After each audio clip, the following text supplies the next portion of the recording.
warm welcome to another episode of the Monday Morning Learning Podcast. Very happy and excited to have Poonam Gupta for my podcast today.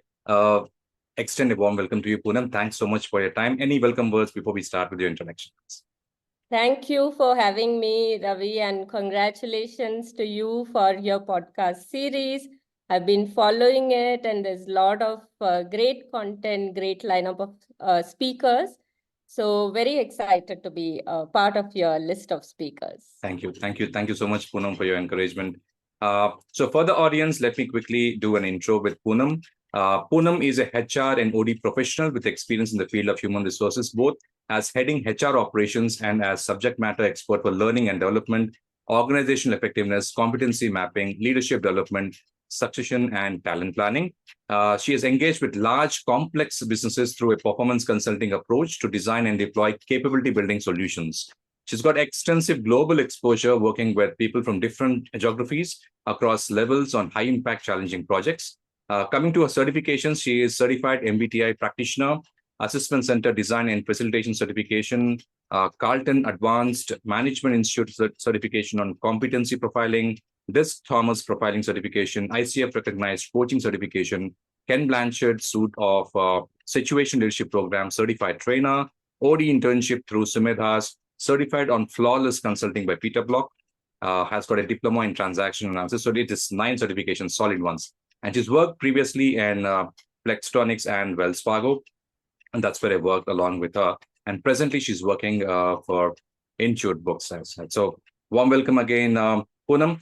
For the audience as such, let's look at the themes. Again, the third and fourth themes are on layoffs and prep. And the final one is on influencers as to who has influenced you professionally, personally. The first one, we'll look at your insights for young L&D professionals and HR management grads. And we look at the second theme as performance consulting and future of learning as such. So the first question for you is the top 3 corporate lessons which helped you thrive in your career, Poonam. Yeah. Thanks, Ravi. So when I think of my own success, there are a few things I attribute them to. And this is also my lived experience and a lot of borrowed wisdom from the great minds that I've worked with. But it boils down to 3 things for me, right? One is about knowing your craft really well. Yeah. So if for an L&D professional, for an HR professional, it's about knowing the knowing how learning happens, Yes. to simplify it. So knowing your craft, being an expert, because that gives you confidence, that gives you the competency required. And it's not that you can know everything. There's so much out there, but Yes. do you know enough? Yeah. Yeah. So knowing your craft is the first thing. Yeah. Then that's not good enough because you need to apply that craft in a certain context meaningfully. So the second mantra for me is to know your context really well. Who are your clients? Who are your stakeholders? How does the business make money, the business that you're engaging with? And how can you make your craft relevant in a different context? Like for me, the steep learnings have always been when I have changed my context, not necessarily changed the job. I've only changed 2 jobs so far. So, but when the context change, it is about relearning. It is about, engaging with the context better and understanding it and applying your craft. Right. The third tenet for me is about knowing yourself. And for me, it came after quite some time in my profession. But my advice to young professionals would be to start that journey early on, invest in stepping back, reflecting, having a self-conversation, engaging in that self-work to understand what are your motivations, what are your passion, where do you want your career to go, what are your convictions when it comes to your craft. So yeah, so it boils down to these 3, which is knowing yourself, knowing your context, and knowing your craft. Absolutely. Poonam, thanks so much for that. The next question was on advising young L&D professionals, and you did cover in some of the lessons which you've actually learned. As L&D professionals as such, there's a divergence with respect to thinking and leaders. Now, some actually say that, certifications are not important, experience is more important. And some actually say that you need to have the certifications, you need to have a certain context and perspective as such. Now, the reason why I read out all those 9 certifications is that now I wanted you to brief us, L&D professionals working for the lines of businesses, how these certifications actually help in understanding business learning needs well, and how they help learning consultants to do their job better, Poonam. Sure, sure. No, thank you for asking that question, and also to put me on a spot by listing all the 9 certifications. So yes, I've been fairly intentional in adding those certification, and I think the primary intent has always been to add to my craft, right? In terms of deepening my craft as well as increasing the depth and the breadth of what I can offer to my clients, right? So that being the primary motivation. So it directly impacts my competency as well as my confidence as an SME, right? But having said that, I believe that certifications are a great way to build credibility with your client, right? So it does help to build that credibility with your client, and when you it's a good entry point into a client engagement. They are already trusting you with a credible certification. So the journey becomes easier, and then you go on to do what you do the best. And for me personally, I think increasing the scope of my expertise has also helped me in my career. So I will add another C to the benefit of certification, which is career enhancement. So you be intentional in choosing what skills, what certification you're picking up, but it definitely enhances, your own career path, your own diversification of your work. Yeah. Absolutely. Absolutely. And one question which I was wanting to ask you is, again, from a learning and development consultant standpoint, we work for lines of businesses. We work for a business as such.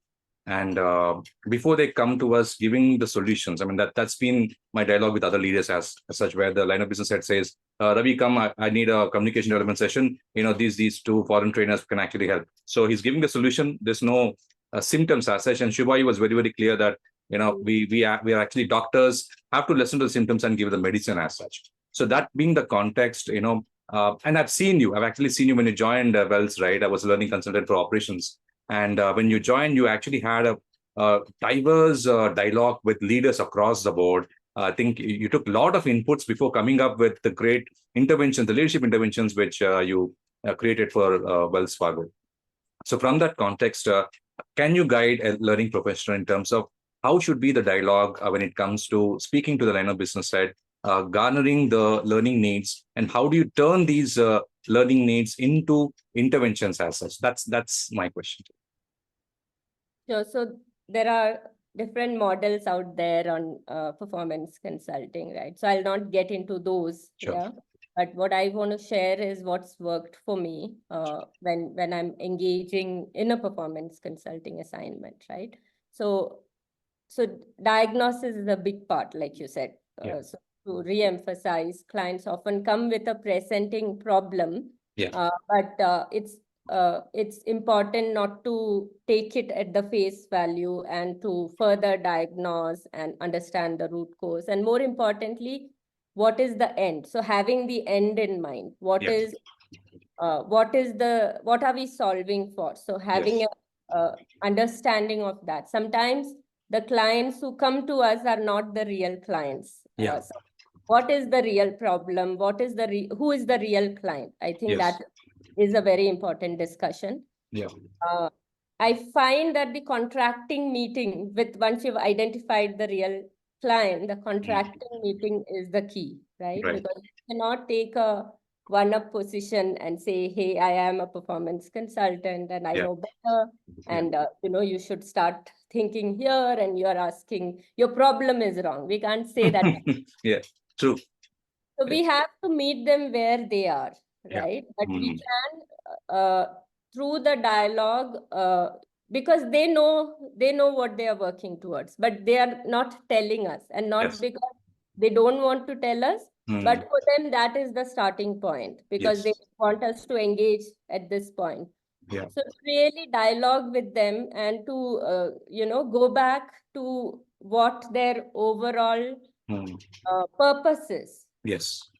because so to understand their thinking and Hmm. how can we deepen that diagnosis for them, because Yeah. that perspective has been their unilateral perspective. So how can Hmm. we help them reach out to other peers, their own team, and help them enrich their own perspective even before we define the problem statement? I Absolutely. think that has really worked for me. Great. Yeah. Great. Thanks so much, Poonam. Uh, Now let's look at the Gen Z and millennials. The question basically is that both of these genders, both of these population, right?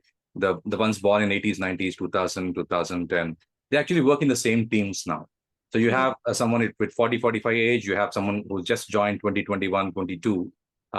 Very different mindsets as such. So that being the context, what should be a learning consultant's approach during the learning needs gathering phase, given the two generations have different aspirations and are wired very differently as such one. Yeah. Yeah, I think listening is a great leveler, right? Whenever you are having a conversation. So one is, are you reaching out to the different diversity dimension? And generation happens to be one of those, right? Yes, And when yes, you're engaging with them, not to assume things, not to be in love with your own old solution, but yes, being open to newer perspective, yeah, I think that goes a long way, right? And in my earlier organization, we also systemically introduced, reverse mentoring, because while you pointed out that we have a mix of all generations, yeah, often decisions are being made by a certain generation. So yes, how do we enable the education of the perspective of newer generation for those decision makers? So yes, it was a fairly successful program that we launched. So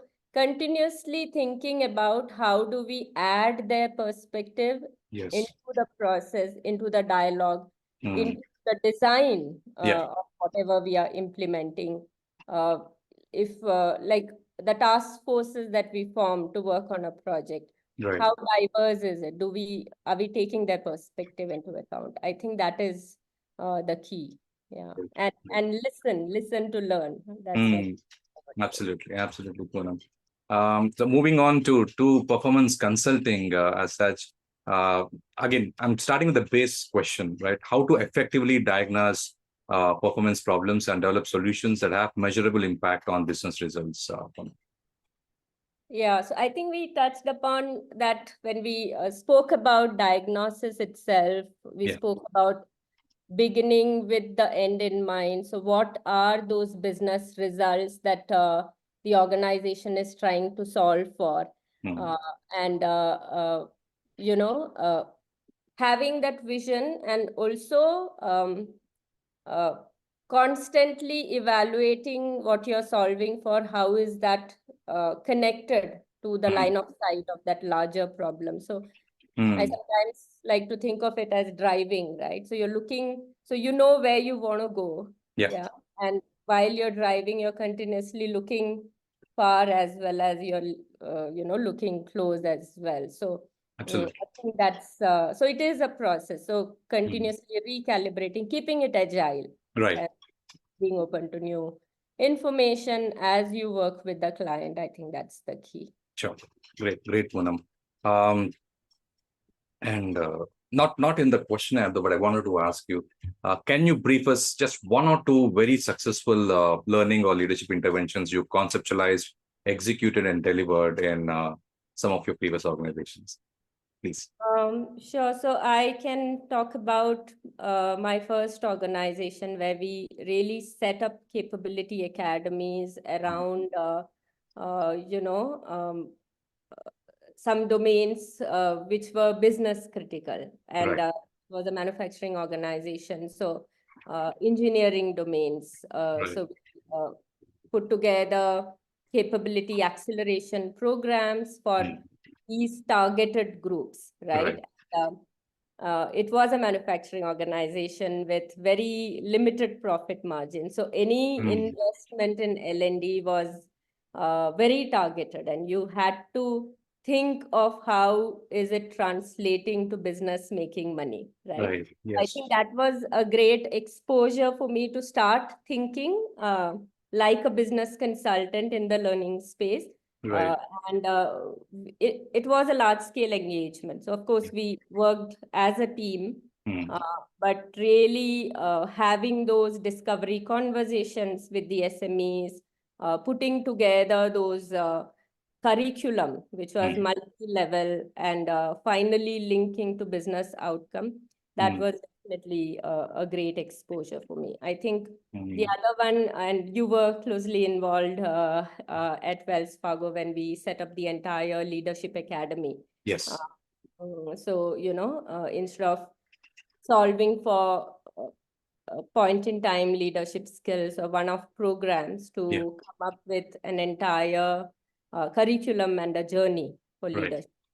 Required multiple diagnoses with multiple level of stakeholders. So we Absolutely. are very proud of the work that we did there as well. Absolutely, Poonam. Thank you. Um, let me move on to future of learning, Poonam. And I've had the question for other leaders as well. And I worked with HSBC earlier and with Wells over 15 years. So I've actually seen in the early 2000s, we had a lot of e-learning, focus on e-learning. At least in HSBC, most of our learning programs were on e-learning, a bit of ILT as well. So I've seen e-learning, I've seen ILT, I've seen VILT, virtual instructor-led training post-COVID become very, very famous. Digital learning became very famous. And, we keep reading about JAWS versions, learning in the flow of work. And presently, if you look at the last couple of years, ChatGPT has hit the headlines, helping learning professionals create curriculum for any topic using artificial intelligence. So how do you see the future of learning? Yeah. No, I think we are in very interesting times, right? With AI, it's been a tectonic shift, not just in the learning space or future of work, but future in general, right? Yeah. And all of us have such a steep learning curve, and the sooner we begin, the better, right? Yeah. So I feel like we, as L&D professionals, we see the potential, we can predict the possibilities, Hmm. but we don't know enough, Yeah. right? And the key, I would say, is to really lean in, engage, um, and understand. And I feel very fortunate that I've joined Intuit as an organization at this juncture, because they are very intentionally investing in AI, not just for their customers and products, Hmm. but for their employees. So Yeah. our leader for talent and DEI, Humaira, she quotes that if it is right for our customers, it is right for our employees, right? Excellent. In Yeah. fact, there is a firewalled Gen Studio that we have Right. for employees to experiment Hmm. and learn on AI itself, right? Hmm. Hmm. So to come back to your question, what are the trends that I feel as an L&D professional challenged with? Are the trends of commoditization of learning, the trends of democratization of learning, the Yes. trend that content is so readily available, and Yes. the learner wants to learn at their own pace, in their own style, Yes. and they need that preference and that freedom of that pull, that when I want to learn, I can learn, right? Absolutely. Yeah. So in that context, how do we stay relevant? How do Yes. we still enable upskilling for employees, which is in the service of the larger organization performance, right? Absolutely. I don't have answers, but the key for me is to keep asking these questions, keep leaning in on what's new, keep engaging, keep discovering, and keep experimenting fast so that Hmm. we fail fast and learn fast. Absolutely. Absolutely, Poonam. Thank you for that. Yeah. So we're moving on to layoffs now, and we've been seeing the last 2, 3 years across the board, the larger companies, smaller companies, startups actually laying off people left, right, center, people with experience 20 years, 25 years being laid off.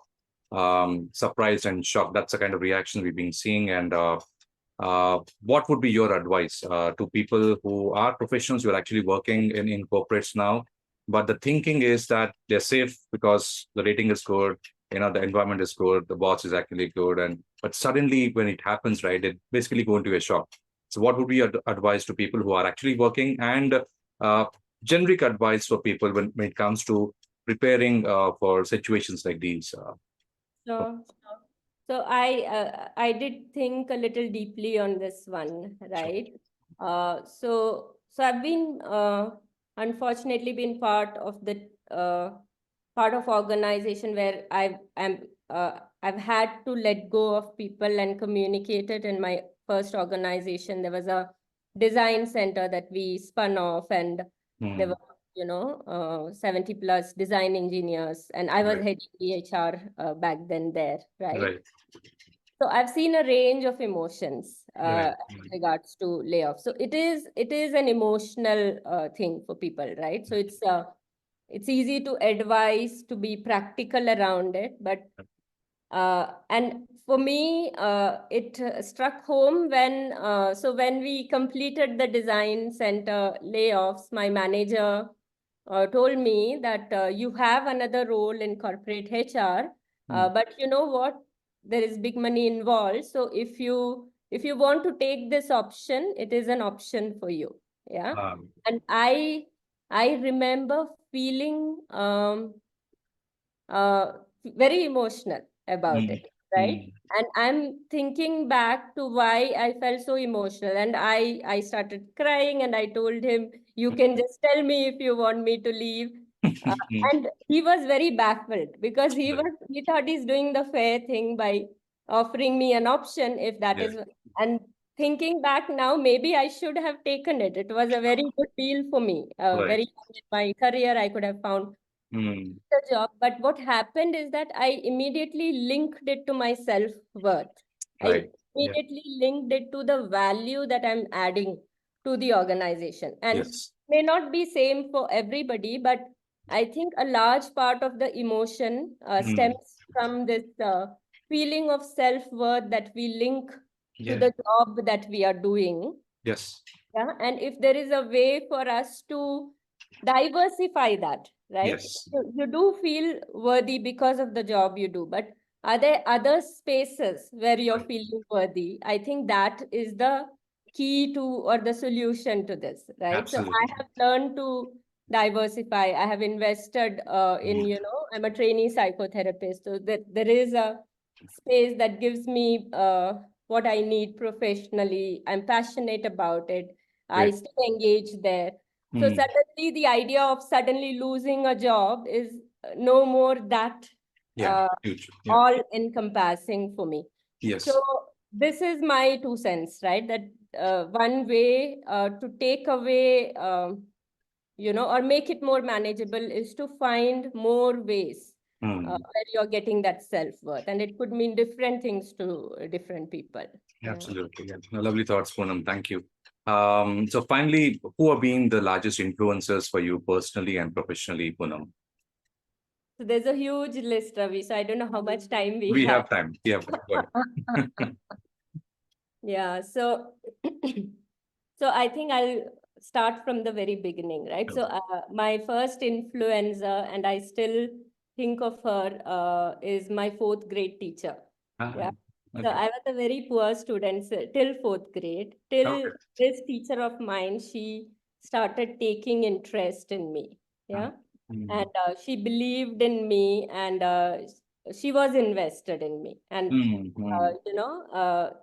she was kind to me. And for a long time after that, I used to say, I want to become a teacher, right? But there was a turning point for me in my fourth grade where I started really doing well academically suddenly out of the Ah, blue. And hmm. I attribute that to the kindness and the trust she extended for me. Right. Yeah. So Great. for me, I aspire to extend that kindness and extend that growth mindset Hmm. to people, whether I'm working with the team, or I think my choice of profession itself Yeah.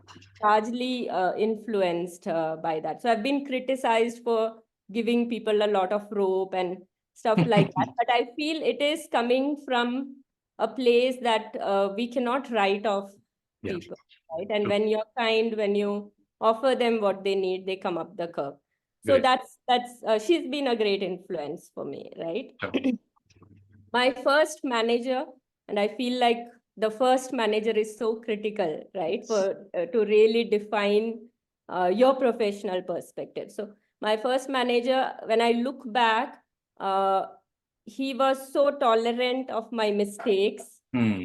uh, he course corrected me at very critical point in time. Right. And there are so many things when I think of him, I can now make sense of, right? His Hmm. name is Deepak Martin. Hmm. Uh, yeah, so when I look back, there was a point in time I had the opportunity to travel abroad. And coming from a conservative family, my Hmm. family was worried for me, and they said, hey, no, you're not married and you're not traveling abroad, Oh. right? Hmm. And Hmm. me being the good girl, I went to my manager and I said, I Hmm. don't have permission from home, so I let this opportunity pass. So Hmm. nice, right? Hmm. So we talk about coaching is about asking questions and everything, but he sat me down and he told me that Right. what you're doing is stupid. Hmm. Right? Hmm. And Hmm. think of what you can do and what you're leaving behind and stuff Hmm. like that. And it was useful advice for me at that point in time, because Yes. that strengthened my conviction to go back and explain to my family that this is what I want, and I want Yes. it for the right reasons, and so I am gonna do that, right? Excellent. Yeah. So yeah, so things like that, and so many things that Hmm. he's taught me at those formative years of career. So Yes. really look up to him. Sure. I can name Asfar Hussain, who's been my boss again in Flex, and he's such a embodiment of humility. Hmm. He knows so much, but the way he engage with people, it's so humble. So Yeah. for me, he is the epitome of humility. So I measure my humility against him, and Yeah. then I know how much path I have. So that's a great Hmm. insight.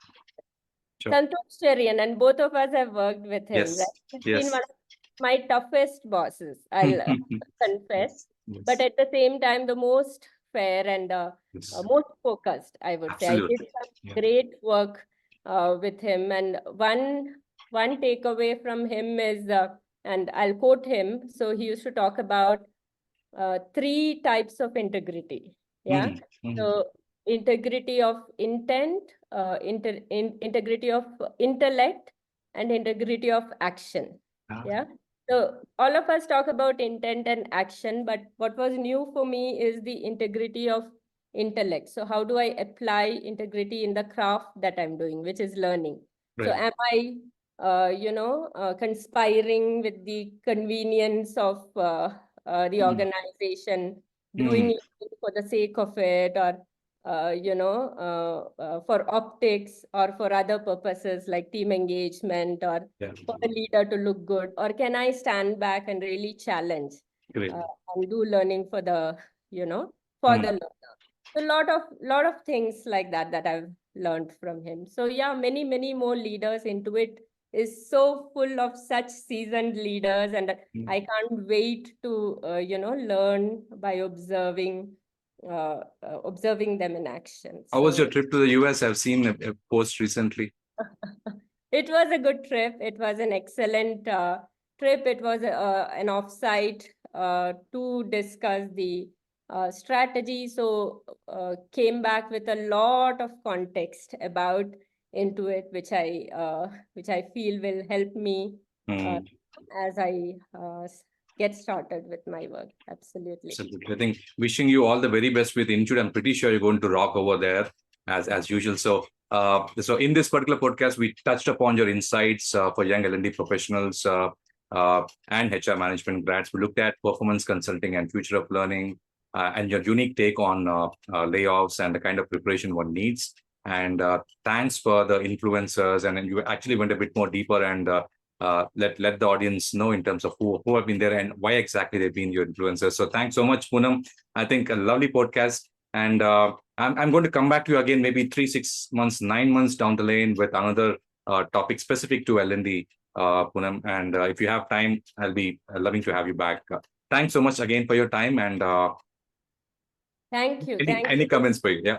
Oh, it was a lovely conversation. It didn't feel like a podcast, so I was very engaged. So thank you for the great questions. Thank you for the demeanor that you hold that makes it easy to have such conversations. I thoroughly enjoyed myself, Ravi, and look forward to engaging further. Thank you.